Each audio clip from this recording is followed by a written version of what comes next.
Good morning, good afternoon, good evening, YouTubers. This is Jerry Diamond with How to Get Out of Babylon.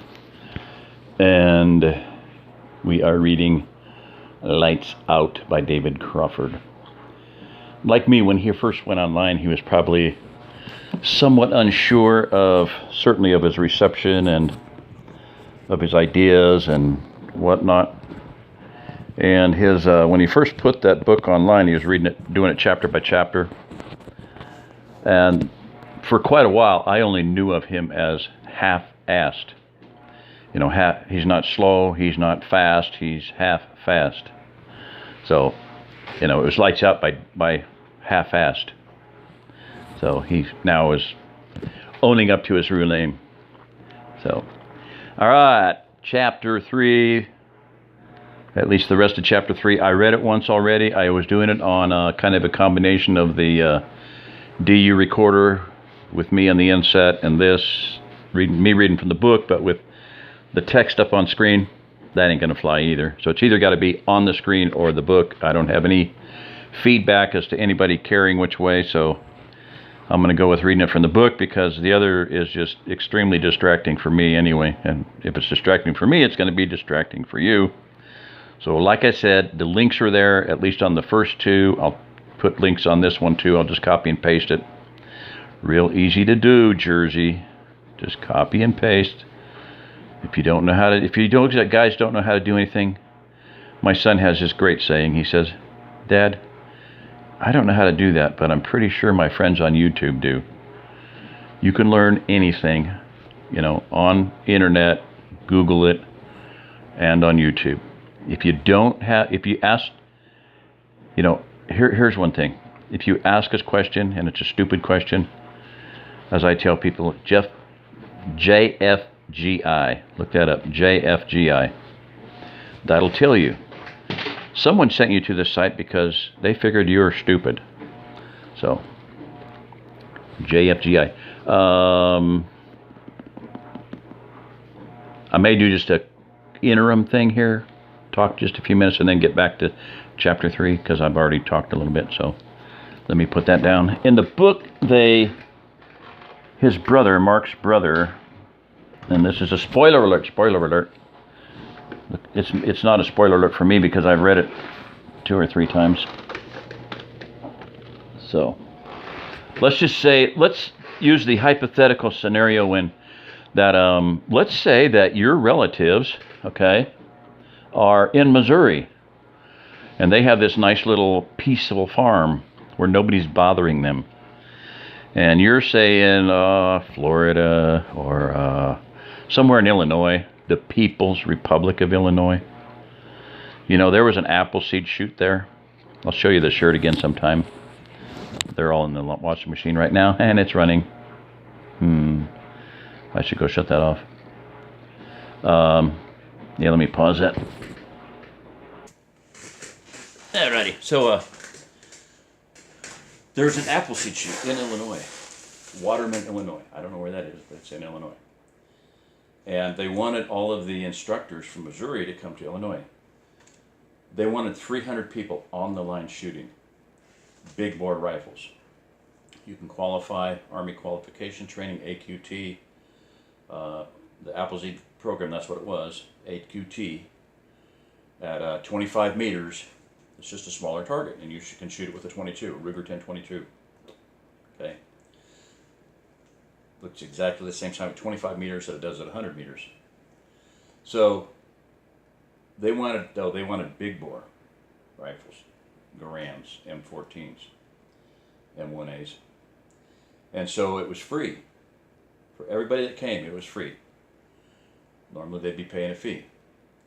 It was free for all instructors. Normally they paid. So actually it's volunteer, but you know, it cost them. But anyway, some or another, they wanted instructors to be there. And a lot of the Missouri instructors said, well, we don't like to leave free America. And I didn't say that, they said that. We don't like to leave free America. We don't like to cross that river, the big river, the big nasty river.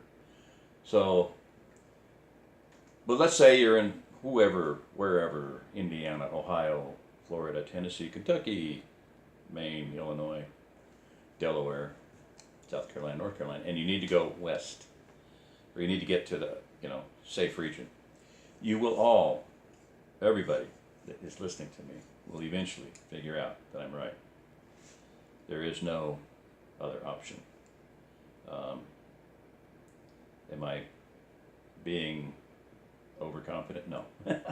It's written. It's plain as can be. Geologically, geographically, astronomically, history. I'll do that sometime. Look up the inhabitants were driven inland. Just Google that. JFGI. The inhabitants were driven inland. Every century, every continent that's ever been invaded, every nation, every landmass, every island, every peninsula that's ever been invaded in all of history, the inhabitants of the inland, the inhabitants of the inland were driven, the inhabitants of the land are driven inland. There's no other there's no other place to go. What is inland from both coasts, both the Rockies, both hills?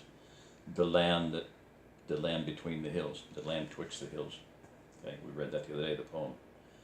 If you want to listen to it again, listen to it again. I'll read it to you. Not now.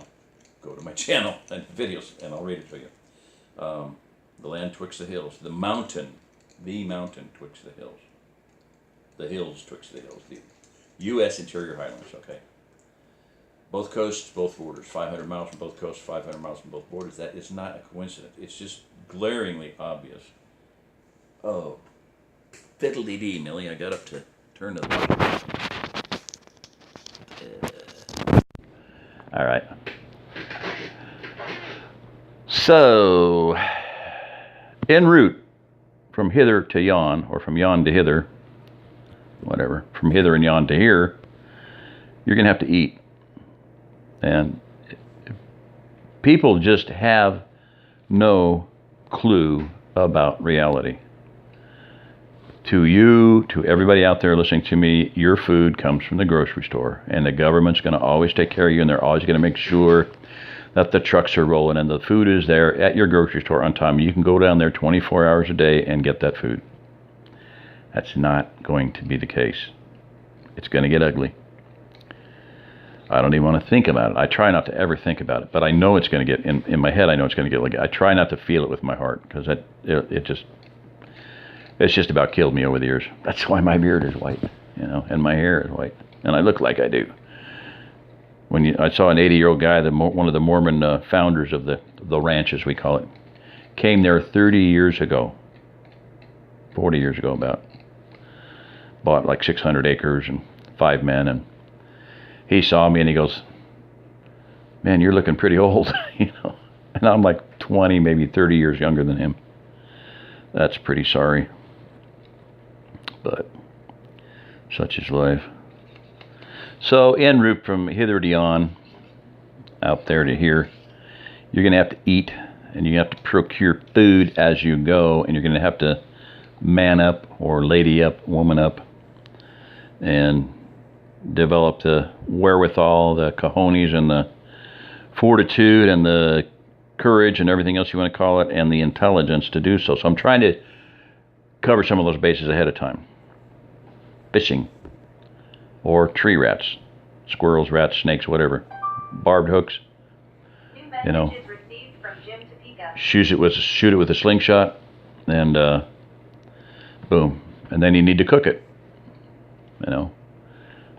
This is a marshmallow roaster, hot dog roaster, hamburger roaster. You can balance it on. In order to do that, it has to be. This makes it spin more freely. So you would have to stabilize it somehow, or just lock it into. I was thinking, I'm going to try to figure that out. But a way to lock it into the, what do you call it? The thingy. Just some way to stabilize it. But anyway, regardless. One thing I do love these for is toast. I like toast, and I've got one of those camping toasters, which takes a long time and a huge amount of energy, propane, to make them work. Well, I can just lay a piece of toast on here, and I tried to do it with this one, but you have to balance it. It'll work if you balance it. And I've cooked hamburgers with it too. But so I just grabbed another one, a newer one that I hadn't done the conversion on because I didn't want it rotating. And you just pass it through the flame there. You can do it over campfire, and you can toast bread, pretty good, pretty nicely with that. I mean, really fast, but still toasted. So anyway, I like toast. I like toast more than I like guns. No. I like food. I like food. Steve Lee, if you haven't listened to him, yeah, you have to hold that next to last one. There's what you got to do, and you can't just ram it in there because the last one won't come out. So yeah, Steve Lee, I like guns. He's got a whole bunch of videos on gun control, anti-gun control, whatever. So tree rat roaster, tree rat weapon.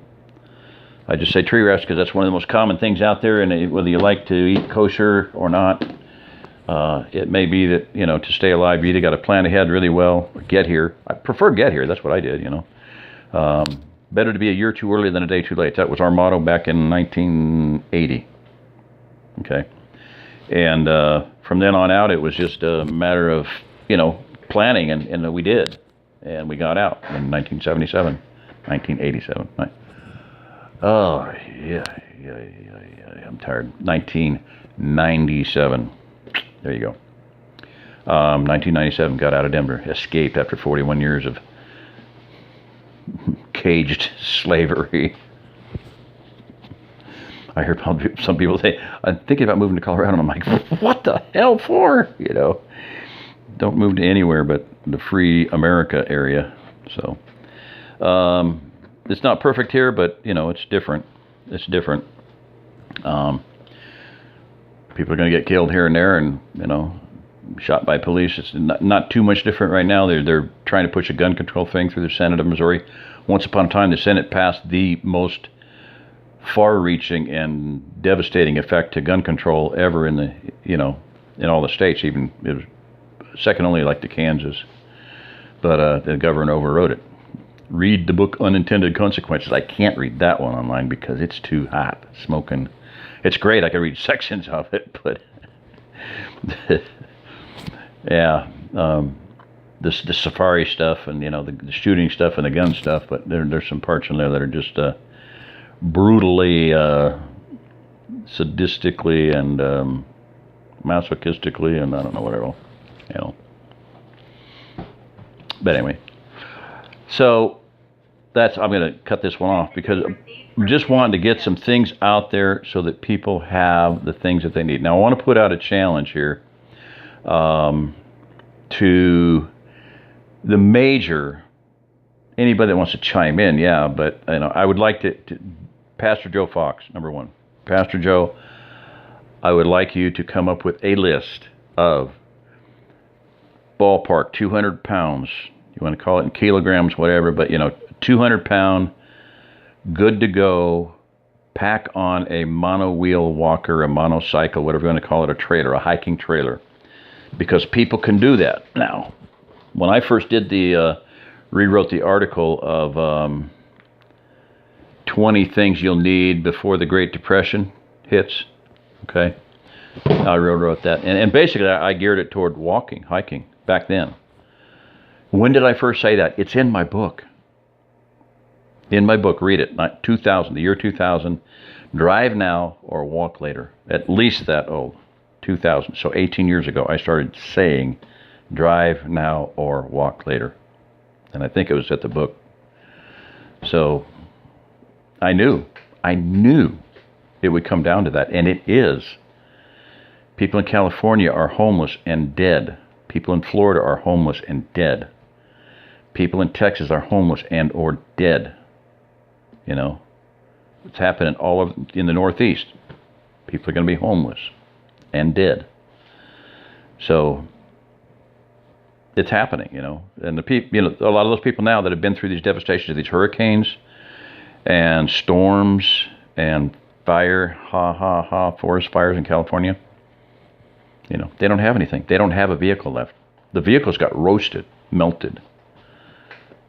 Yeah, by a forest fire. I'm not going to go into it. Do your own research. Buildings melted and burned. Concrete, glass, steel melted and burned. Trees didn't. Right next door. 20, 30 feet away. Green tree standing. Yeah, not a forest fire. So anyway, mudslides, you name it, all the whole 9 yards. There are bizarre things happening all around the world, but, the point is, I didn't do anything because I wasn't Jew. I didn't do anything because I wasn't I wasn't black. I didn't do anything because I wasn't Mexican. I didn't do anything because I wasn't a Christian. I didn't do anything because I wasn't a Muslim. And when they came for Hindus or whatever, it was too late. So don't let that happen to you. Things are going to continually, gradually, incrementally encroach upon our way of life and different areas of the country. And as those things happen, hundreds and thousands and hundreds of thousands and millions of people are going to then be homeless. Homeless people aren't a bunch of losers, that just decided to be homeless. Now some of them are meth head and crackheads, whatever, yeah, they are. There are those. But a lot of them are people that used to have 2 jobs, used to have the McMansion house, and used to have the $100,000 RV and had all this stuff. And it all got lost. The dot-com crash, 2008. I mean, a lot of people went homeless when those things happened. Little by little. You turn the water up, you put the frogs in a pot, and you turn the water up just a little bit. Just a little bit. Just a little bit. And you cooked them anyhow. That's what's happening. So, don't be stupid. Don't wait and live under the Tower of Siloam until it falls over and kills you. Jesus said, the Tower of Siloam fell on the just and the unjust. And I've said it before, and I'll just tell it. I love the story. I mean, I don't love it because it happened, But I was at home. I was grousing about, all the people are going to die. And my granddaughter, Sarah's like, Grandpa, you beat yourself up too much over this. She said, Jesus said the Tower of Siloam fell on the just and the unjust. Bad people died. That's what happens when judgment happens. That's the way it is. Good people died too. They were good people, Grandpa. They were just dumb people. Don't live under the tower. So if you're living in a city, you're living under the tower. Period. End of story. Any city. Any city. When things fall apart, it's going to get ugly, and it's going to get ugly exponentially fast. Watch the movie, The Trigger Effect. I know Elizabeth Shue was in it. Dermot Mulroney, I think, yeah. However you say his name. He was in it. But the question is, when the power goes out, when lights go out, how fast does it take before things get deadly, before people start killing each other, whether it's for a car or food or fuel or a woman, whatever. Guns, gold, whatever trips our trigger. How soon before people start killing each other? And in the preface to Lights Out that I read from the internet version, that was the question. The guy that did the EMP, the sheik, the guy that spent the $8 billion or whatever to buy the warheads and do the EMP, that was his question. How long will it take before these Americans kill each other? The question is, a day, 2 days, and then you've got hell on earth. So, and it just gets bad progressively as time goes on, and that's what we're going to see in Lights Out. And this is not, I don't consider it fiction, When I was reading the series, Out of the Ashes, the whole series of men books, I've talked about them before, but I made the comment to my wife at the time. I said, this is not science fiction. It's history. It just hasn't happened yet. Okay, so when I read Ender's Game by Orson Scott Card, and they made it into a movie, and just, how can you, there's very few books that you can do justice to in a movie. Cannery Row is one. I actually felt the movie was better than the book. John Steinbeck novel. Hunt for Red October.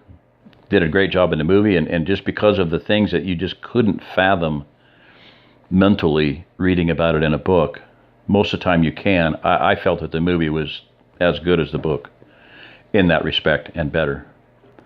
But so there's books that portray reality well. So that's a question. No, Lights Out. Is it realistic? Yeah. Is it a history that just hasn't happened yet? Yeah. So Ender's Game. I did a bunny trail recouping system without even. Now, if I didn't say anything, you wouldn't have noticed probably. But anyway, Ender's Game. I read that book, and toward the end of the book, he becomes a quote unquote speaker for the dead, and he goes to somebody of prominence dies, and he goes and does a speaking over them. And I was reading that, and it just hit me hard, and I was just like, that's what I am. I'm a speaker for the dead. They just haven't died yet. And then I went, no. Okay. No, I want to be a speaker for the living. I want to speak the good things, good speaking, benedictions over people who are still alive, and I want to keep them alive. Okay? That's my mission. That's one of my major primary thrusts, is speaking good things, benedictions, good benevolence fund. Yeah, some churches have benevolence funds, but they consider it loans, and they want to. Anyway, beneficiary. Okay, nota bene, note well, note good. So note good, note well. NB, nota bene. This, a good speaking, a good diction. Benediction is a speaking of blessing over someone. The Lord make his face to shine upon you and give you peace. May he lift up his countenance upon you, and et cetera, et cetera, et cetera. The old Indian blessing, may the road rise up to meet you, or Irish blessing, whichever one it was,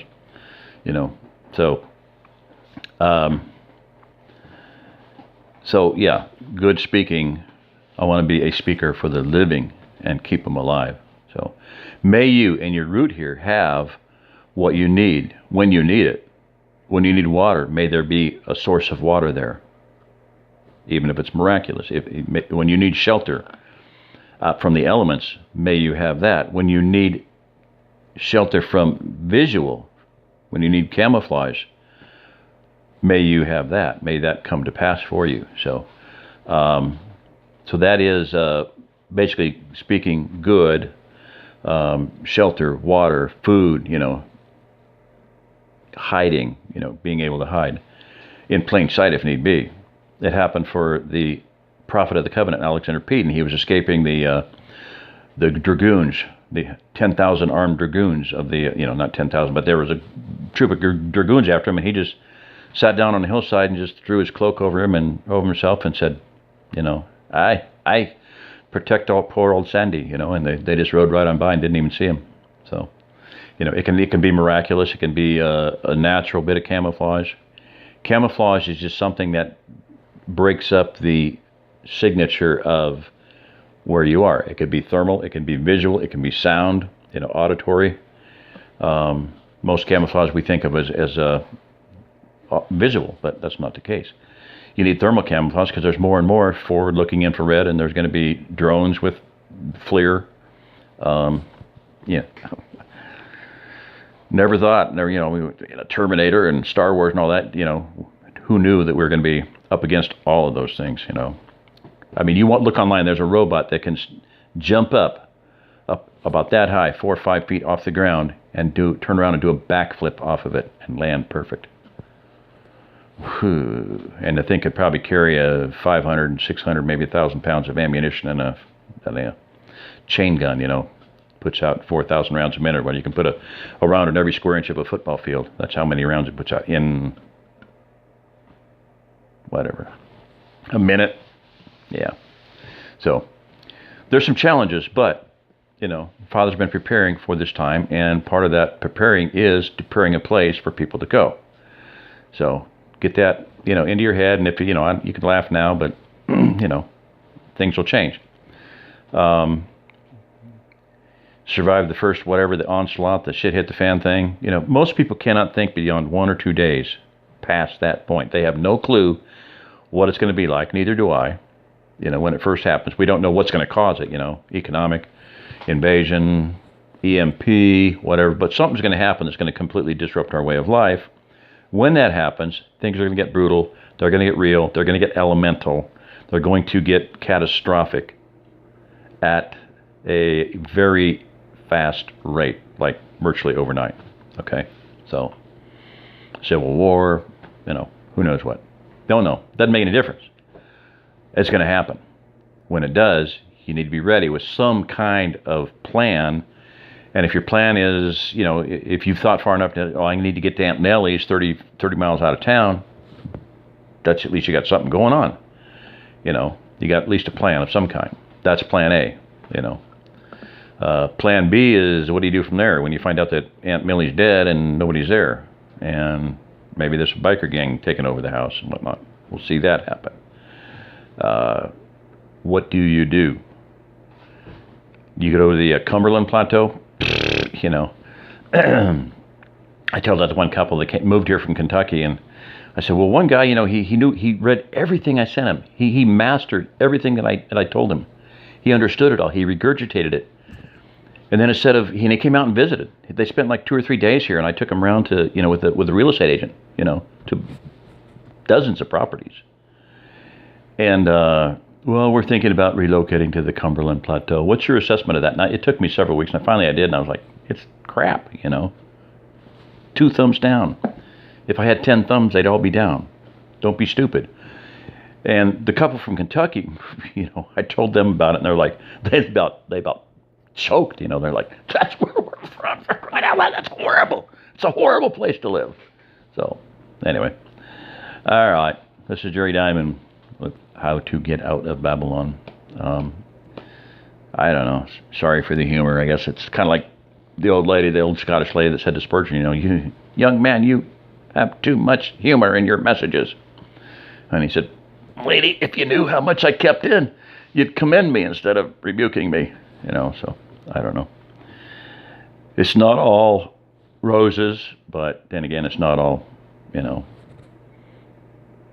and gloom.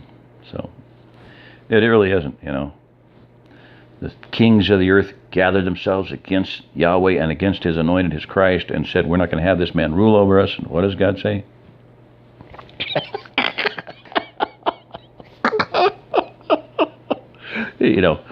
Anyway, it says he sits in heavens and laughs, and yeah, I don't think I want a herbal, gluten-free, high fructose syrup, corn-free, chewable, organic chewing cigar, so I love it when a plan comes together. Colonel Smith. So, all right, enough of that. And I don't know if this is going to take. It's just very frustrating. I've been having marriage problems with Record Master. I'm not on Record Master now, so hopefully this one will take and I can get it out. So, all right, this is Jerry Diamond. If you're listening to this, you are the remnant.